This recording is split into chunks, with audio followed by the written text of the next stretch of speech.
복에 대한 말씀 암송기도와 암송찬양. 잠언 10장 6절 말씀. 의인의 머리에는 복이 임하나 악인의 입은 독을 머금었느니라. 의인의 머리에는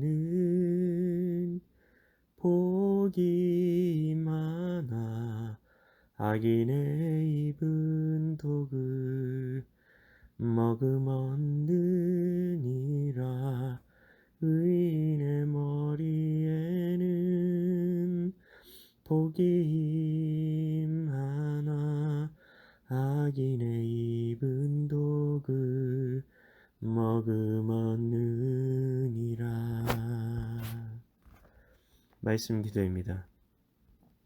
하나님 아버지, 의인의 머리에는 복이 임한다고 하시고 악인의 입은 독을 머금는다고 말씀하시는데, 의인과 악인의 차이가 과연 하나님 보시기에 있는 것입니까? 하나님 보시기에 의인과 악인을 나누는 기준이 무엇입니까? 그리고 하나님 보시기에 잘하는 사람이 있다고 한들 우주보다 크신 하나님의 관점에서 우리가 얼마나 선을 행해야 하나님의 눈에 들 정도로 선을 행하는 것이 될 수 있을까요? 그리고 하나님 보시기에 얼마나 악을 행해야 그렇게 크신 하나님이 보시기에 악으로 여겨질 수 있을까요? 하나님은 우주보다 크십니다. 우주선을 타고 지구 밖으로 나가기만 해도 우리에게 그렇게 크기만 해 보이는 것들은 아주 작아집니다. 사람들은 비행기만 타고 조금만 올라가도 아예 보이지도 않습니다. 이런 크신 하나님의 눈에 의인과 악인을 나누는 기준이 무엇인지 알 수 있는 것이 있습니다. 이 세상에 단 하나 있습니다. 바로 성경입니다. 성경은 절대 유일한 기준입니다. 왜냐하면 성경은 진리를 담고 있다고 말하기 때문입니다. 세상 사람들도 진리는 언제 어디서나 누구든지 승인할 수 있는 보편적인 법칙이나 사실이라고 사전에 써놓고 있습니다. 그렇기 때문에 성경이 진리를 담고 있다면 우리 모두 그것을 언제 어디서나 누구나 받아들여야 하는 것입니다. 우리는 이 세상에 태어날 때 누가 무엇 때문에 이곳에 보냈는지 알지 못한 채 태어납니다. 부모가 우리를 낳았기 때문에 부모가 우리의 존재 이유에 대한 답이라고 생각합니다.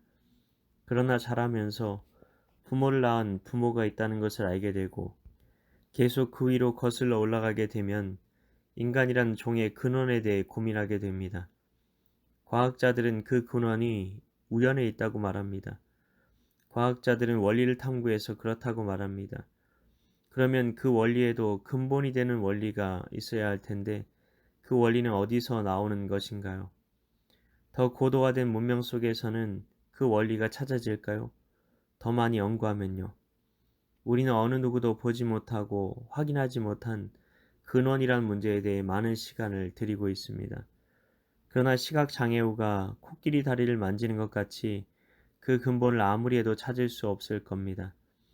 이 세상에 일어나는 한 가지 일만 해도 수많은 영향을 주는 원인들이 있고 그 원인들 사이에는 수많은 변수들이 작용해서 만들어진 것이 내가 살아가고 있는 일상이기 때문입니다. 그렇기 때문에 과학은 근본에 대한 설명이 될 수 없습니다. 결국 믿음밖에 없다는 겁니다. 누구를 믿어야 할까요? 이 세상에는 여러 종교들이 있습니다. 대표적으로는 불교, 천주교, 이슬람교, 기독교가 있을 겁니다. 불교는 원래 철학에서 시작했습니다. 힌두교라는 종교는 윤회를 말하는데 석가모니는 대중들을 사랑해서 윤회를 부정하고 이 세상의 고통에서 벗어나는 길을 수행을 통해 찾았던 사람이고 그는 영혼의 존재를 부인했습니다. 그러면 천주교는 어떻습니까? 천주교는 기독교와 비슷하긴 합니다. 그러나 성경에서 말하는 오직 예수 그리스도의 십자가의 공로로 구원받는다고 말하지 않습니다. 인간은 존재적인 죄인이라 그 행위에 선한 것이 아무것도 없는데 선행을 통해 구원받는다고 말하기 때문입니다.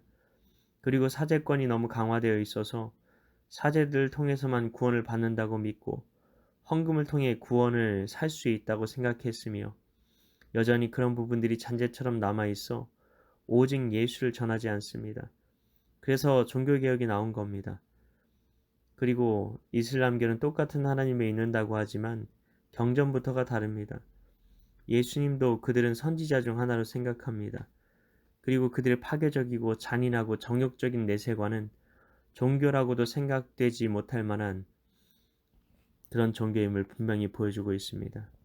마지막으로 기독교입니다. 기독교의 경전은 성경입니다. 그리고 이 성경이 참임을 보여주시고 인간들이 자기 힘으로 열 수 없는 천국의 문을 친히 열어주시고 우리 안에 오셔서 하나님의 길을 걷게 하시고 세상을 하나님의 사랑과 자비와 공의로 그의 백성들을 통해 환하게 비추길 원하시는 분이 계십니다. 바로 예수님이십니다. 그분은 하나님의 아들이셨습니다. 그러니 하나님이십니다. 신이 이 세상에 왔다 갔다는 이야기는 고대 그리스 로마 신화에나 나오는 이야기처럼 보입니다. 그런 이야기는 허무맹랑한 이야기입니다. 증거가 없기 때문입니다. 그러나 예수님이 오셨다 가셨고 그분이 하나님이셨다는 이야기는 증명되었습니다. 바로 부활을 통해서입니다. 부활을 보고 우리는 예수님께서 하나님의 아들이심을 믿을 수 있습니다. 부활의 증거들은 차고 넘칩니다. 무엇보다 예수님의 십자가 앞에서 예수님을 모른다고 하고 저주하고 도망갔던 그들이 다 직접 순교하면서 몸소 예수님은 부활하셨다고 순교를 통해 예수님의 부활의 증인이 되었습니다. 그러니 우리는 성경을 믿을 수 있습니다. 부활하신 예수님께서 성경이 참이라고 하셨으니까요. 그러니 우리는 성경을 다 받아들여야 합니다. 이 성경이 무엇이 하나님 보시기에 의이고 악인지 기록해 두셨습니다. 성경에 기록된 의의 길로 걷는 사람이 의인인 것이고 그 길로 걷지 않는 사람이 악의 길로 걷는 것입니다. 어떻게 우주보다 크신 하나님이 보시기에 우리가 행하는 작은 악이, 작은 선이 무슨 의미가 있을까 싶지만 우주보다 크신 하나님이 성경에는 우리 안에 계시다고 말합니다. 그래서 이 세상 어느 가까운 사람보다 심지어 나보다 더 나와 가까이 계신 분이 하나님이시라는 겁니다.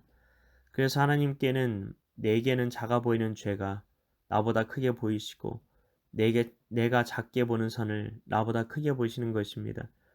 이런 하나님의 마음을 알면 작은 죄라도 내버리려고 하고 작은 선이라도 행함으로 이 세상 그 어떤 것보다 부패하고 더럽고 거짓된 내 마음에 계신 주님을 행복하게 해드리려는 마음으로 살게 되는 겁니다. 그게 그리스도인입니다. 하나님 아버지, 우리가 성도로서 어떤 삶을 살아야 하는지에 대해 말씀해 주시니 감사드립니다. 내 안에 사시는 분이 예수님이심을 고백하며 나아갑니다. 내 안에 주님께서 계심을 바라보며 하나님께는 내게는 작아 보이는 죄가 나보다 크게 보이시고 내가 작게 보는 선을 나보다 크게 보이시는 것이 믿어지게 하소서. 그리하여 이런 하나님의 마음을 알고 작은 죄라도 버리려고 하고 작은 선이라도 행함으로 이 세상 그 어떤 것보다 부패하고 더럽고 거짓된 내 마음 안에 계신 주님을 행복하게 해드리는 마음으로 살게 하소서. 이를 위해 오늘도 말씀 암송 기도 암송 찬양 가운데 나아가오니 성령으로 임하셔서 주님의 기쁨이 되는 하루하루를 살게 하옵소서. 믿고 감사드리오며 예수님 이름으로 기도하옵나이다. 아멘.